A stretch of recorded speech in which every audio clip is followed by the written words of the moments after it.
Man, I need to brush my hair. Actually, I need to go take a shower soon. I just woke up about an hour ago, but I've just been trying to had a rough night again. I'm in so much physical pain. I think from my kidney issue. Destroyed by the manufactured home part that didn't give a F about me or my family.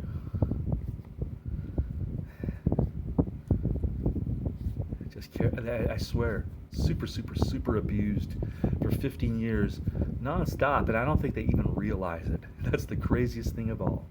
I really don't think they realize what they've done. They're that inept. And yet I've come to them over and over and over and over and over and over and over and over, and I could keep going for another 30 times. So let me do that over and over and over and over and over and over and over and over. And then next year over and over and over, and then over and over and over and over. We're talking more than a dozen issues, bare minimum 2 or 3 times for bare minimum. But there were some items I went to them 5 times. There were some items I went to them 8 times to handle. And this is all over the course of like about an 8-year period. You know, it's like every year coming to them, every year coming to them, every year coming to them about stuff. And they never... They would keep apologizing, and they would keep promising to take care of things, but they would never take care of a single thing. And what I'm doing right here now, my arm is killing me. I'm trying to do some self-acupressure of sorts. Push your fingers into the pain of the muscle that is hurting, or the body flesh part that is, I don't know what is painful. It's just this portion of my arm, and I don't know why it's hurting. It's not from the way I slept. It's just, well, it might be a little, I don't know. I don't know what I'm doing when I'm sleeping these days. I never know what I'm doing when I'm sleeping. You're asleep. I've always been a really good sleeper. I've been thankful for that my entire life. Sleep on the floor, you know. And I haven't had to do that. I used to do that when I was a kid. My cousins, Margaret, Patty, and Terry, want to say hello to the 3 of you. I miss you guys so much. I miss you ladies so much. I shouldn't call you guys, but hey, you're my cousins. We're all guys and gals. We're all friends. We be relatives, baby. We be blood. And I want to thank you guys for making my first experience in America amazing.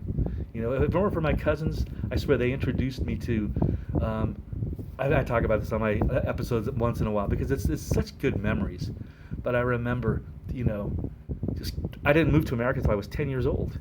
You know, and it's like, I visited once when I was 2.5 years old, 2.5, almost 3. So I guess so my grandparents could meet me, my mom's parents.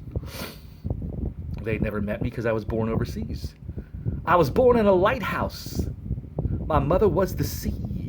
I crawled to school each morning when it occurred to me that the Flansburgh and Linnell duet is meant to be one of the greatest in all of damn history.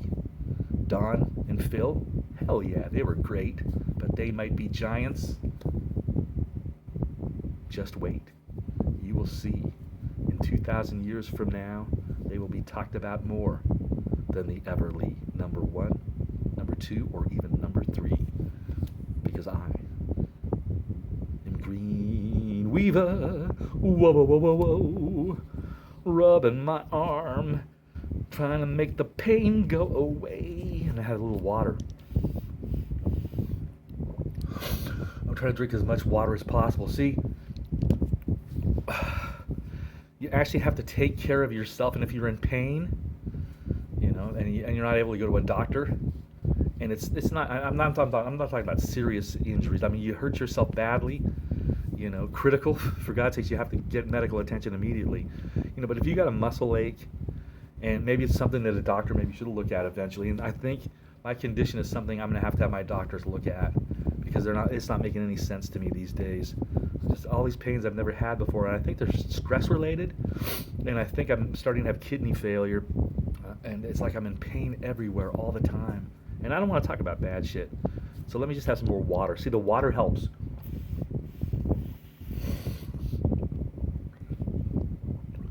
I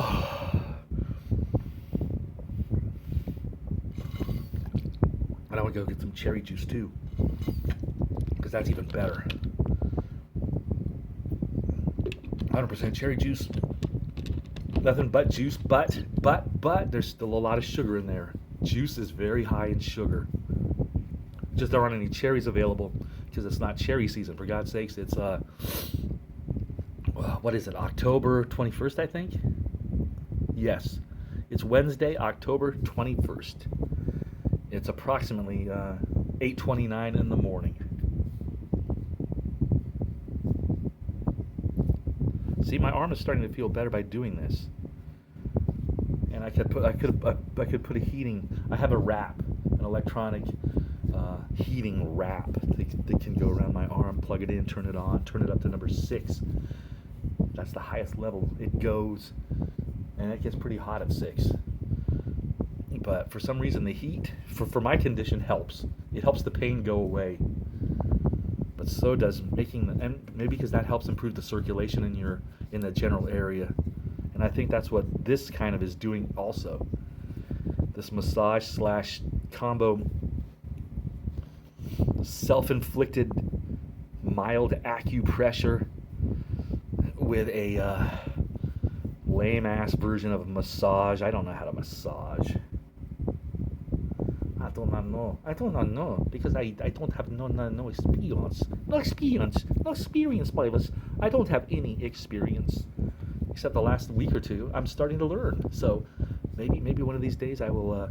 When I get my baby Julia back in my life, I hope she will still give me a chance. Because Julie, I swear, honey, you remember the old me. You remember how happy I always was. In '83, and every year. And we've known each other since '82. For God's sakes, man, it's like 2 years from now, it's going to be 40 years that we've known each other. That's a long time. That's most of our lives. But I know in your heart you remember the old me. And I'm still in here somewhere, baby, I swear. I don't know what's happened. And I don't want to cry. I'm stronger than that. It's been so rough. The last 15 years have been horrible, but I fought back so much during these 15 years. Now, the first 5 years weren't super horrible. There's just horrible things that started to happen, and they just all started accumulating and adding up. And it's really when they evicted my brother, that was one of the biggest hurts in my life, because he didn't deserve it, number one. Number two, they caused it. And it's important that everybody understands that. It would have never happened had they not raised we live in a manufactured home park. We purchased the home about 15 years ago, took excellent care of it, and fixed it up so nice. The nicest home in the park. I don't care what anyone says, and they won't be able to argue that.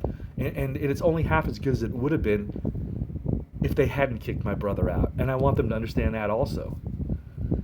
And as a matter of fact, it'd be way, way, way better if they hadn't kicked my brother out. It would look way nicer, and it's still the nicest looking home in the entire park of 50 homes.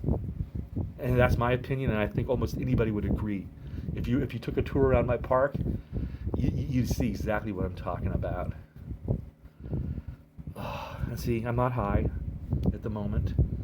I'm taking a break from the cannabis, which edibles are my preference, especially these days, because I need a lot of milligrams of THC in my system to even make me function normally, and that's not an addiction.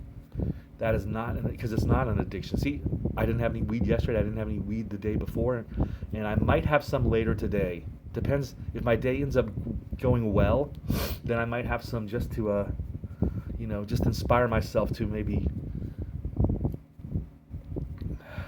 just well, number one, to feel better, but just to inspire myself to maybe just get more things done. It's like when I'm high, I become my old self. My old self used to be super efficient, super productive, super focused, super happy, super successful. And I'm being serious about everything I'm saying. I knew exactly what I wanted to do, and I pursued, and I chased tons of dreams, and I caught most of them. And the reason for that is because I knew which dreams to chase. I knew which ones were important to me. I knew which ones were attainable. I knew which ones would, and I could go on and on and on, but I don't want to start repeating myself. The ones that would make the most impact, most positive impact in my life. Well, that's almost the same thing as saying the ones that were the most important.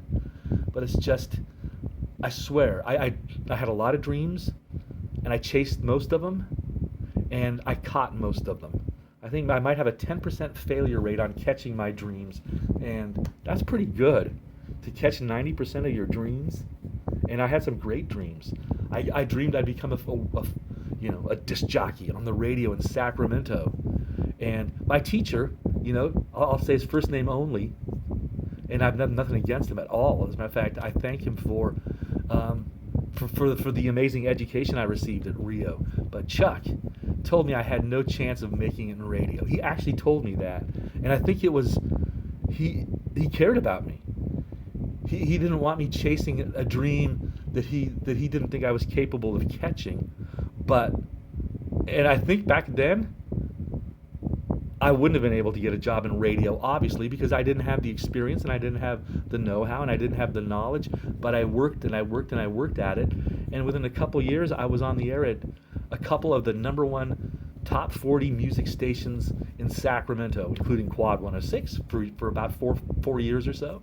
And then I worked at a station called 97 Croy for almost 2 years. Actually, it was about a year and 7 months or something, and that's only because they got bought by a company that flipped the format, and that's the only reason I was ultimately out of that station. I didn't really get fired as much as they just flipped formats, and radio is a very crazy business, which is why I decided after I left 97 Croy to try something a little different. I had already been doing mobile DJ work for a lot of years. I started doing mobile DJ work like in probably 1982-ish, and so I already had tons and tons of experience as a mobile disc jockey, and there's so much more money in doing that. And when you're a kid, money is cool when you're in your 20s, early 20s. And I started realizing, wait a minute, I could work for Quad 106 and make minimum wage, and that's literally what it paid. And minimum wage back then was like $3.65 or whatever it was in the in the mid 80s. Whatever minimum wage in California was in the mid 80s, that's what I was making for being on the radio. To a city of 1 million, with thousands and thousands of listeners tuned in and listening to my voice as I played Huey Lewis in the News. Of course, Sports was a great album. Love that record. What a great record. And I got to fly in a helicopter with Huey Lewis one time. That's a cool little part of my life story. I've got to meet and hang out with lots of famous people. My list includes Sting, Huey Lewis, Paula Abdul, Muhammad Ali, Slash from Guns N' Roses, Shaquille O'Neal from the Orlando Magic is when I got to DJ his birthday party. This is way back in the early 90s when he just become a recording artist, and he had just released a couple rap records. And I actually had both of them with me, coincidentally, on the night he showed up at the club that I had been working at for a couple years. Well, actually for about one and a half years. And what the hell? It's like,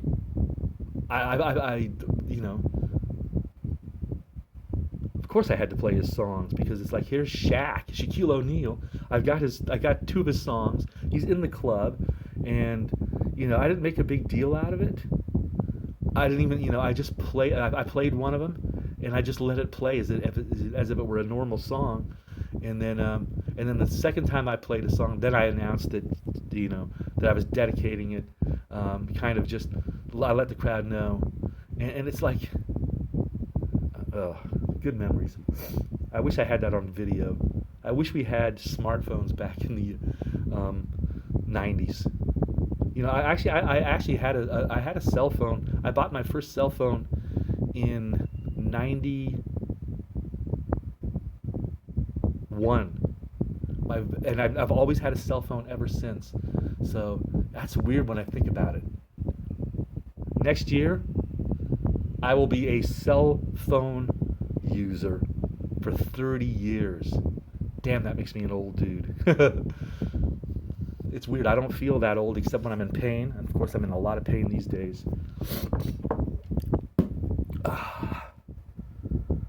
And on that sad note, and with this frizzed out, messed up hair and this funky ass beard that needs to be trimmed, but I don't have my razor with me, and I don't know, I'm just so broken. I'm gonna wrap it up, my friends. Please stay positive. Believe in the power of positivity. Believe that if you believe in that, and you believe that all lives matter, Black lives matter, let's treat people fairly, let's treat all people equally. Let's make America a much better country. We could do that by reinforcing and talking about these kind of issues just openly. Black lives matter. Just say it. Say it with me. Black lives matter. For God's sakes, I have a lot of African American friends. I have, and I've met a lot of African American people just in the last couple months that are amazing people. It's like, I can tell that they're really good people. I can tell that. And just because they're portrayed as criminals or gangsters in movies, and that's just a bunch of, that's part of the problem. That's part of the problem. See, Hollywood, they've enhanced racism. And there of course, there are some filmmakers that do their best to do the opposite, and I'm thankful for those types of filmmakers. But a lot of times those movies don't end up becoming popular. It's the big blockbusters that become popular. And back in the 70s and 80s, and even a lot of the 90s, it's always an African American or a Hispanic or maybe even an Asian that's like the criminal, the drug dealer, or the pimp, or the this or the that. Nothing good, man. And it's just, you just keep shoving that down into people's minds, and they're gonna start believing it to be true. And okay, maybe 1% of the time it's true, but you can say much worse things about Caucasian people, for God's sakes. It's like color doesn't have anything to do with someone's character. Like Martin Luther King Jr. Famously proclaimed, and I'm not gonna repeat his words, because that would be disrespectful for if I missed even one word. I don't have, again, I never script my episodes. I've scripted maybe one or two out of 1,000 I've made, and I don't like scripting my stuff. Whatever's on my mind, I just say it, and that's the realism that happens here on aLive Again 420. I mean, how real is that? How real is the fact that I'm letting my flabby arms be on video? See, there's still a little muscle in there somewhere, but if I was able to start, I had a beautiful home gym I had to sell because of the horrible way I was treated at the manufactured home park. I had to sell a treadmill. I had to sell a recumbent bike, and I don't regret that because it was only like a $400 recumbent exercise bike that was probably about 6 or 7 years old, and it was probably only worth about $100. And as a matter of fact, I think when we ended up selling it, we got about $100 because that's the most we could get for it. Now, I wanted to get a Peloton. Ever since they came out, that's something I've craved for a long time, and if I had that in my home, and if I had a peaceful environment, and if I wasn't being harassed by the manufactured home park management, and if my brother was allowed to be part of my life and never was evicted, and he should have never been evicted because it was 100% caused by them. They invaded our privacy, big time, and then they punished us for them invading our privacy, and that was a big hurt for me. And then the fact that they sold us a house with a broken warranty, which they'd never honored after we came to them 3 times during the first year. They kept promising to take care of it. They never took care of it. And then years later, I discovered that when the house was originally set up by them, or the company that they hired to do the setup of the home, there was 4 jacks missing. 4 jacks less than the required absolute minimum for a house my size. 4 jacks shy, according to Tom, who did an excellent job of re-leveling my house the best he could for what I was able to afford. And it was a couple $1,000s of money that I paid Tom's company to get my house re-leveled and just to get it kind of fixed up underneath. And he was very honest and very blunt with me. He said, "I've never seen such a horrible job ever in my entire career. I've been doing this for close to 20 years, and this is going back about 10 years ago that he did this work. So I'm sure he has way more experience now, but he said he had never in his entire career seen such a horrible job done in the setup of a manufactured home. And it was a brand new, about 1,050 square foot Fleetwood, I think 1,040 square feet, 3-bedroom, 2-bath, with a little, with a nice little kitchen, a nice little washroom area, and the living room was part of the dinette area, and it's just the perfect size for what I wanted for the rest of my life.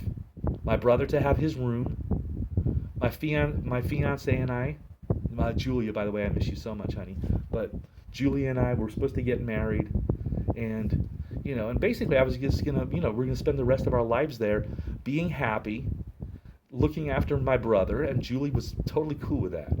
She did not have any problem, being part of my life, knowing that my brother Zane would need to be looked after for the rest of his life.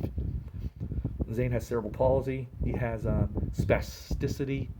It's a form of being spasms. That's not a word. Spasm. Oh, I'm so out of it. See, I can never say the word spasticity. And I hate that word because, to me, if you're having a spasm, holy cow, how come I can't say that word? If you're being spastic, there we go. I hope I said that right that time. If you're being spastic, I imagine that you're having like tremors or that, to me, that seems like a I can't believe I can't say that word. Spastic? If you're being spastic, is that even a word? If you're being spastic, I hate that fucking word. Why do I have trouble with that word? And I can't look it up right now. Let me open up my word processor, and let me see if I can type the word, and then maybe if I read the word.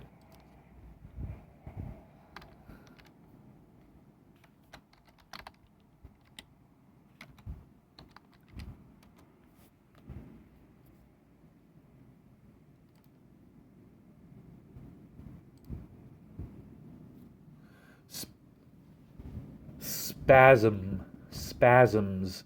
That's a hard word. When you really think about it, that's a really hard word to say.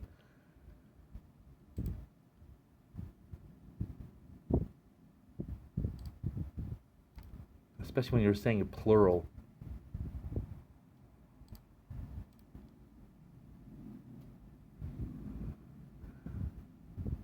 See, the definition, according to my Word document, a dictionary, a synonym maker, spasm, spelled S-P-A-S-M. You could replace that word with shudder, tremor, contraction, seizure, ripple, twinge, or another word I can't even say. Paroxysm.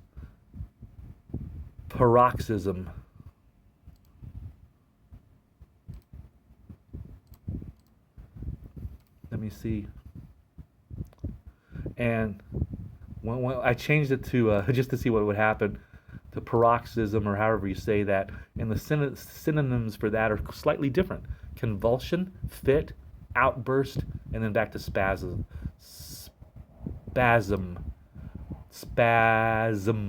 See, that's the hard thing.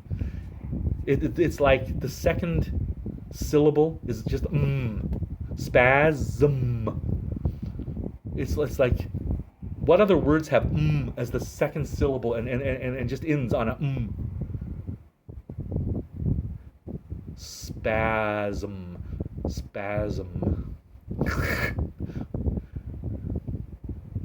I'm having a mental spasm. And that's going to be the name of this episode as I wrap it up right now. gReene is having a mental spasm on aLive. aLive again 420. And that's going to put the wraps on this episode, my friends. Thanks for hanging out with me. I'm going to go get some cherry juice. I'm trying to heal my body as much as I can.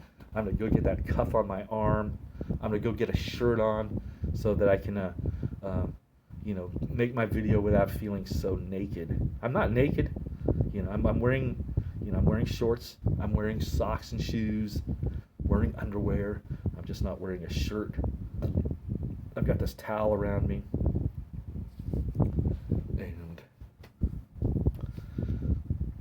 and I'm an old dude. Gonna be 60 in a couple, like a year and a half. Wow. I hope I make it to 60. I might not. That's the scary thing. And then what about my brother Zane? It's like they've done so many bad things to me that they might end up being responsible for killing me, and then leaving my brother with no one to look after him, and then he'll definitely end up in a nursing home. And that's the thing that's scared me the most for the past 4 or 5 years, and that's why I kept coming to them. Actually, the first time I came to them was 2 years after my brother got kicked out. That was probably, my brother got kicked out about 12 years ago, evicted 12 years ago, and for 12 years we have lost close to $1,000 a month. Our family's lost $1,000 a month just flushed down the toilet because this company decided, no, we don't want him here anymore. We don't want your brother here anymore. He's evicted. And it's like they forced it to happen. I did not realize back at the time, I did not realize this literally until about 6 or 7 months ago, that it would have never happened had they not raised the house across the street from us. And actually, the house across the street from us now is on ground level, just like our home. And there's no way the people in there could ever see into my brother's bedroom, no matter what they did, no matter how hard they tried. Impossible. Scientifically, mathematically, in every way imaginable. Impossible, no matter what they do, no matter what,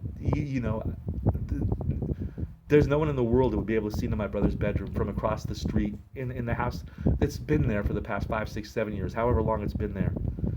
In fact, it's probably been there longer than that, because it's just the last decade, time has just become so blurry for me, because I've just been worried sick about my brother. He's mentally challenged, he's physically disabled, he's now physically disabled. His cerebral palsy and his spasticity have gotten so much worse over the last 5 years especially, where he's less than a year or two away at the most from ending up in a nursing home for the rest of his life. And that would be the biggest tragedy of all, because the nursing homes, and I would, if I'm still alive and he does end up in a nursing home, I'm going to visit him as often as possible. But I don't want to be in a nursing home. I don't want to have to go to a nursing home to visit him when he could be in his own home, where I could be looking after him with my fiancée Julia, and we could be having a happy life together as a family.